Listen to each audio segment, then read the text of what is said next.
All right, here's our next comments of the day from Kenny's Dead 500. I was thinking a bit more about the museum idea itself, referring to John Hancock with the fake museum scam that he's conned people into donating thousands of games to this guy that do nothing but sit in his filthy garage as he deletes any comments on his YouTube channel regarding the museum, blocking people left and right. But yeah, that wasn't a scam. He's totally planning on putting out this museum that he refuses to release. He says he doesn't have time to release a 5 or 10 minute update. He doesn't have the time. He's working too hard. He also once claimed, "Oh, my back just hurts too bad. I can't release an update about the museum," as like a week or two later, we see footage of him at some convention prancing around like a goddamn fairy, like literally just hopping around up and down like a lunatic. But anyway, the Last Gamer definitely has the better setup to make a museum, especially since arcades are not what they used to be. All John Hancock could do is basically replicate a Blockbuster at best or dingy library at worst, and then bait people into coming by pretending to have a bunch of revolutionary John Hancock artifacts. Whoa, yeah. Yeah. But, oh my god. No, so true. I mean, what could any museum in the hands of John Hancock amount to? Like, he's not rich. Oh, and he is a school teacher, so, and a family, you know, he's a father, so his time is probably relatively limited. I mean, it's not so limited that you can't release a fucking update about, you know, what you plan on doing with your museum intentions, and yada yada. He still has time to upload all these dumbass gaming videos, unboxing videos with his thumbnails of him looking like he's pinching a growler on the shitter. But no, you know, he doesn't have time to like hold an iPhone to his face and give you a 5 or 10 minute update regarding the museum. Yeah, no, totally buy that. Not a scam at all. Fucking Christ. Yeah, Last Gamer's house, or his gaming room or his gaming lair, that's already more of a museum than Hancock will ever have. Like, literally, Hancock's games are just in a mound in his garage, dude. No, that's as close as you're ever gonna get to a fucking museum, is this goddamn dirty hoard in the garage. These games that are being infested with goddamn ants and centipedes. Okay, this disgusting shit. It's like mound of his... Oh my god. This hoarder. The definition of a hoarder. He's like a pirate, actually, if anything. Oh my god. You know, we call Happy Console Gamer like a fucking emo pirate around here, but yeah, Hancock is even more of a pirate. Yeah, but seriously, like a video game museum, how would that work? Because how are you gonna have people play these games and be able to like really monitor them? I don't know. I guess you could set up a tube TV or something behind glass and like cut a hole through the glass and like have the controller, you know, connected in between the glass so you couldn't like pull the controller on or off to keep it from being stolen. I don't know. I feel like that's just going to be dumb. The point of a video game is to play it, which is why, yeah, the arcade machines for Last Gamer would make sense. Because arcade machines, yeah, nobody's jacking that. You could even make money off of the arcade machine. Just have people put in a quarter to play a game. With the actual video games, okay, you're going to have a time limit. You're going to be like, oh, you can only play this, and this part. It's just not going to be fun, I feel like. Yeah, and then just looking at game cases, yeah, again, like at Blockbuster. Maybe it'll probably be like a shelf at Target, if anything, where it has the stupid leash on the video game that has the glass, or that little plastic covering around it, and if you pull it off the shelf too far, like, whoosh, it zaps the fuck back on that shelf. I mean, yeah, that's going to be really fun looking at video game cases. Yeah, just what everyone always wanted. And you can't just look up what a video game artwork or for the case looks like online. It'd probably be better online, if anything, because it just has the standard image. It doesn't have any of the damage or creases of the case. Like, it'd probably be a better quality image, if anything. Kind of like reading comics, you know? If you read a comic online, you can zoom in and out of it. You see the full artwork for what it is. Make the page as big as small as you want, because you can zoom in and out. It's, you know, you're not looking at a piece of paper that's only going to degrade over time. But anyway, let's go on with this comment. He does not have the finances needed in order to actually have a museum. Fuck no. Yeah, how could he even begin? I literally laid it out one day in some video in the past, like how impossible it would be for someone in his position to make this museum. Or just actually have this building up and running working order. Because there's no way you're ever going to profit off of this fucking thing. The only people who are going to visit this thing even initially are just insane, obsessed weirdos who are flying over from all across the country to meet their precious YouTuber. Oh, he's so famous. He's so dreamy. Because no matter who you are on YouTube, if you have enough of a following, there are people who will worship you, as creepy as that is. It's just inevitable because people think you're a somebody now. You're like a known entity. So look at all the subs you have. You must be such a big shot. When anybody can post videos on YouTube. Any person under the sun can post a video on YouTube. It's just a matter of people like it or not. But yeah, being a YouTuber does not make you special. And like, I'm not special either for that record compared to anybody else. I'm just like a guy. I'm just one guy.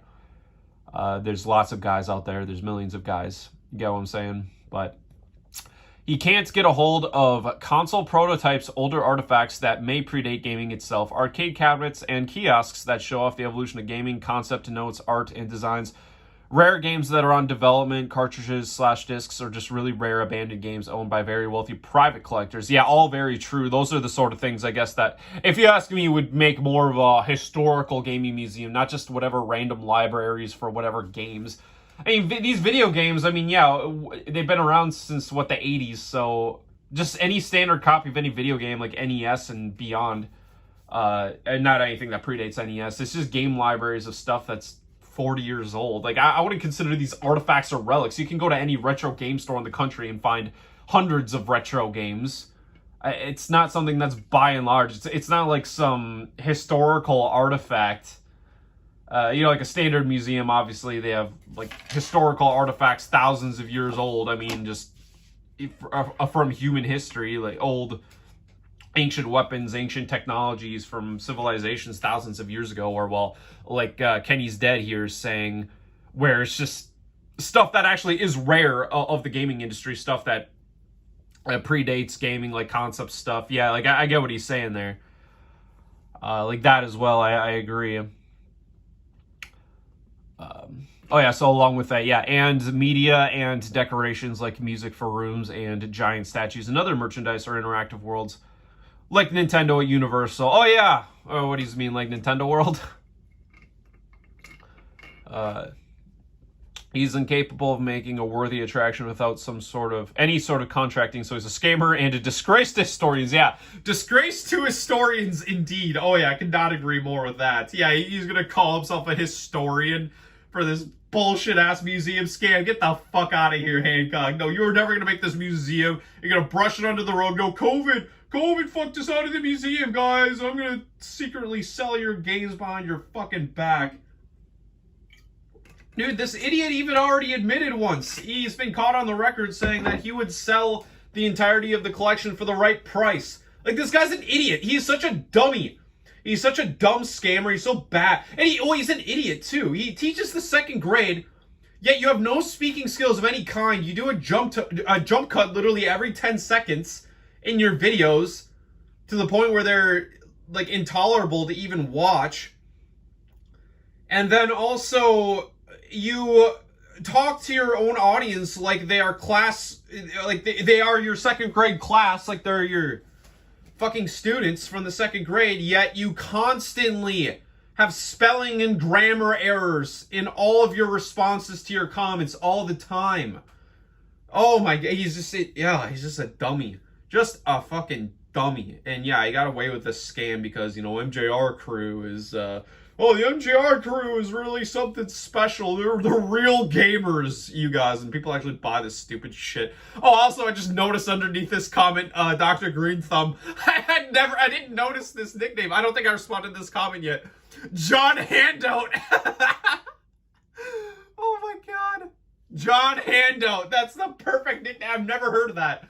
I've heard John Hancock, the immoral, the immoral John Hancock. John Handout. That's great. Wow. Beautiful. Beautiful. More of Ian's Patreon writings. Oh, goody. Oh, goody. In the words of Ian Ferguson, as I continue to crochet and tiny little projects pile up, I've begun to wonder if I should consider opening an Etsy shop. I have a tough time making and selling my own stuff. I'm not super fond of marketing myself. Well, I don't think you're fond of much that doesn't involve, either playing video games, scrolling through Twitter, smoking weed, or bitching on the internet. That said, if people find a need in little crochet nonsense, it might be a fun way to make some little money on the side. Oh, yeah, I guess. Yeah, I'm not going to be starting any GoFundMes anytime soon. I would hope. Yeah, for your sore muscle in your back. Things like coasters and dishcloths, trivets and granny squares, decorative flowers and stars. Oh, man. Wonderful world of Ian. Perhaps some of the calm I receive from making them. Oh, guys, that's why he's pursuing the crochets, because he's gotta calm down for all the daily bitch fits that he has on the CU podcast. Yeah, he's always getting himself all worked up in a tizzy. He's like T-Rex arms flailing about. Yeah, he needs to pick up the old needle and yarn to wind down and getting a little too heated, Ian. All right. The calm I receive from making them can be imbued into little yarn tishotes. I don't know what the fuck that is. Showcase? All right. I'm not familiar with all these knitting terms. I bring this up mostly because it's all I've been doing in my free time. I doubt that. It's all you've been doing. I haven't been playing a ton of games at the moment besides Raiden 4, Mikado for Switch. I haven't been watching much TV. I've really been focusing on trying to keep my stress levels low and even. Okay, well then maybe... Oh, God. I'd probably recommend not being in a podcast with Pat where you, like, freaking let yourself get worked up over every topic discussed. They shot back up a bit recently, and I'm almost embarrassed to say it's related to being vaccinated and being able to go out and do stuff again. Oh, no. Okay, here we go. Oh, God, he's going to be like, oh, yeah, I gotta be expected to talk to people now. Oh, God. I truly missed it, but even pre-pandemic, I was a bit of an introverted homebody. Gee, I want the guest, yeah. You look like you've never been outside a day in your life. Just saying. I love going out to see people and have a drink, play some pinball, catch a movie. On the flip side, I definitely need alone time. Not doing much of anything to recharge those batteries. How do you not have free time? Come on. We are all trying to reconnect with people they've been secluded from over a year. Well, you didn't have to be secluded from your friends. I mean, yeah, even if you do want to hole up inside your home, I mean, you can talk to people on the phone. You can video chat. You don't just have to say, fuck the world. I can't talk to you. Social distancing doesn't mean you have to distance yourself socially. It's just, they should call it physical distancing. Social distancing is fucking stupid. Yeah, just abandon all your friends just because you decide, like, oh, you know, I gotta play off like I'm the hero and freaking post on social media, me wearing my mask and everything else, and, you know, garnering all these likes and clicks on Facebook. I'm really have to try and get over this awkward phase. Oh, yeah. Christ, as if all your social skills just get thrown out the window like that. I do 2 podcasts a week and work retail. Yeah, you should have some social skills from being in a podcast for 7+ years. You should know how to talk to people. I would think that would help your social skills a bit. And then, yeah, work retail as well. Don't you talk to like a shit ton of customers every single day that even have the same interests as you? It should be very easy to talk to people in these situations. I've been joking lately that those get all of my talking out of my system. I genuinely appreciate the friends that I can be quiet around without them thinking it's awkward. Anyway, that was a tangent. Crochet has been one of the few hobbies I've tried to pick up over the last decade that has really stuck. I'm happy I found a new way to wind down. Guess if it makes you happy, man. In other news, I'm super excited for some of the recent game announcements pertaining to Dragon Quest and Sonic the Hedgehog. The ability to play the classic Sonic games in true widescreen via the upcoming Origins collection is really exciting to me. Oh yeah, I forgot that was even a thing. Dragon Quest III Remake using Square Enix's HD 2D engine looks like it will be great. It's one of my favorites in the series, and it really gives me hope we will start to see other classic SE titles done in this fashion. Imagine Chrono Trigger or Final Fantasy VI with those visuals instead of the weird sprites we got in some of the mobile and Steam ports. I know they've re-released those titles a bunch of times, but I doubt they are allergic to money. I think it's only a matter of time. Have a great week. Love, Ian. Oh, thank you. I'm so glad.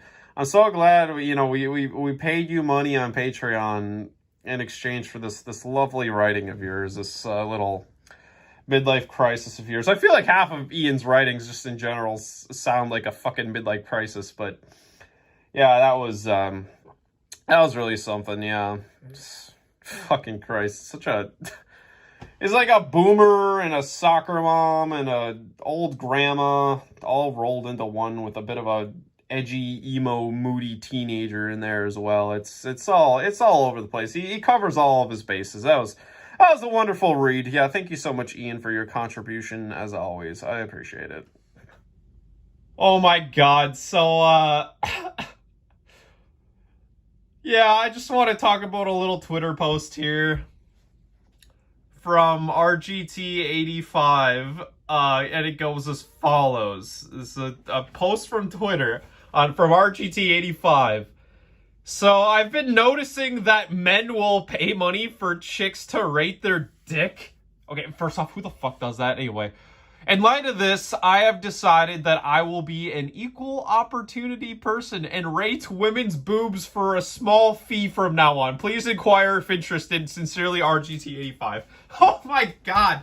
Hey, first off, any dude who does that is fucking pathetic. No woman! Oh my God, no woman wants you to rate their boobs, RGT85. Get the fuck out of here. Yeah, God. I don't even know what to say to this one, dude. I just wanted to... Yeah, you can come to your own conclusion about that. I think... if you needed any more proof that RGT85 is a buffoon, here you go. Yeah, God. What are you gonna be like, the next Onision, right? That's like his territory of what he would fucking do, right? Like rate these women online. Oh my God, shut the fuck up. Here we have a comment here from Quezquetzal regarding Popsicle Leak Reginald, our old pal Radical Reggie. I watched an interview with Radical Reggie and he said MJR was the guy pushing him to make videos and monetize them. And when Radical Reggie got a check for $300 from Google, he kept going. Wow, so at the very beginning, he got $300. I don't know if that's per week or per month. Yeah, I'd have to look into that video for myself, but still, that's like, either way, that's a substantial little, part-time, kind of part-time hustle on the side there. He probably makes more now than he did. I mean, that sounds like at the very beginning. Although maybe his channel has gotten less popular, I don't know. Still, that's a substantial amount for a small YouTuber. Who, yeah, he is on the small side. He's definitely no large YouTuber on his own channel. Now, sure, you can see that as a friend. Now you can see that as a friend trying to be helpful and all, but I really think MJR is just in it for the money. Oh, definitely. That's all he sees with YouTube. Same with Dreamcast Guy. If you're so passionate about games, you wouldn't end up just doing gaming news, quote unquote, about games you don't care about and review as many games as you can for ad revenue every day. Every day you have to talk about some fake rumor like RGT85 that's not a fan service for us gamers. That is not a fan service for us gamers. That's just trying to make a few dollars every day on ad revenue. Stop it already. Oh, yeah. Yeah, they just push out these videos. They pull them out of their ass about topics they know nothing about. Games they know nothing about, like MJR. You got MJR who's literally hitting up forums on the internet, like asking people, like begging them for suggestions for hidden gem games. He doesn't find any of these games on his own. He has no experience with them. He doesn't play them. All of his topics or coverings of these hidden gem games on his videos literally read off like Wikipedia articles, literally. I dissected one of MJR's videos in the past, the PlayStation 5. His PlayStation 5 impressions video or whatever is hidden gems on PS5, and like I literally showed how he admits that he doesn't know shit about the games. Like he doesn't even bother to learn basic facts about the games. He asks the audience questions about the games, like pretending like he needs their help to know. No, he just wants you to comment on the video and increase his retention. And also, they don't know shit about anything they're talking about. RGT also a great example of just somebody who, yeah, look at how many Switch Pro rumor videos that you made When there's no Switch Pro and they all claim like there's leaks and rumors and they got their head in the door like Nintendo is giving this fucking bum who's eating pizza with raccoons bashing an air conditioner in his apartment, you know, sitting on a fucking futon with his TV balanced on 2 plastic crates on the ground. Yeah, Nintendo's really has this guy in the fold. He has the exclusive scoop, like Nintendo will tell. Shigeru Miyamoto is like whispering in RGT85's ear, you know, telling him like all of their comings and goings and everything that the company is doing. Yeah. Oh yeah, I'm sure. Yeah, RGT85, you can't even slip on a strap on a Joy-Con. Literally cannot do it. We played that footage on my channel as well. Yeah, this fucking bum who reviews reviews Nintendo tech with Cheeto dust on their fingers, who holds the camera between their legs to get a camera shot of a 1-Up arcade cabinet. This bum-ass idiot. Who broke a Nintendo Labo. He ripped this cardboard Nintendo Labo in half because he couldn't figure out how to put that together. This fucking monkey-brained idiot. Yeah. Oh, yeah, this is Nintendo's guy, yeah. I'm sure. Fucking Christ. It's pathetic. Anyway. Yeah, the YouTube scene is disgusting. If you removed the money, you would just get pure fan creation. Like AVGN when there was no money, but now even he is shilling for mobile phone games for games he's never played. Oh, I'm guessing Raid Shadow Legends. Oh, God. Don't get me started on that. Yeah, think about that. The guy who started out by mocking shitty products is now advertising for them to you on YouTube. Yeah, and just for a payout. Yeah, that's sad. Like AVGN, at the very beginning, he was the guy. He was like the passionate gamer who just did this for the fun of it. And well, back in the old YouTube climate, there was really no foreseeable money to be made on YouTube, so the only gamers making gaming videos on YouTube were more or less like the ones just doing it for fun, like the passionate ones at the very, very beginning, right? At the very outset. You know, after a point, like, yeah, people caught on to the fact that like, you can make money on this platform, and then they took advantage of that. You get people like John Hancock and MJR coming in on the scene, but some of these YouTubers, even the shitty ones now, might have had some honest intentions at the start. Some of them, you know, like AVGN, who nowadays, yeah, is just a complete corporate sellout shill. From what we can tell, his passion is gone. He's just here for the fucking money, and it's obvious. And you know, this comment, you know, comes up with a good point here too, that how many of these YouTubers would even stick around on this platform and make even a single video more if YouTube one day disabled all of their monetization and decided, you know what, okay, nobody can make any money on YouTube anymore?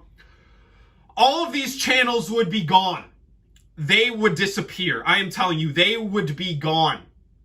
All right? They would not stick around for even a moment, I'm telling you. They would not stick around. They would be gone the next day. They'd vanish quicker than Alpha Omega Sin did. Yeah. And yeah, look at Alpha Omega Sin. You know, he just disappeared off the face of the planet once YouTube stopped being convenient for him.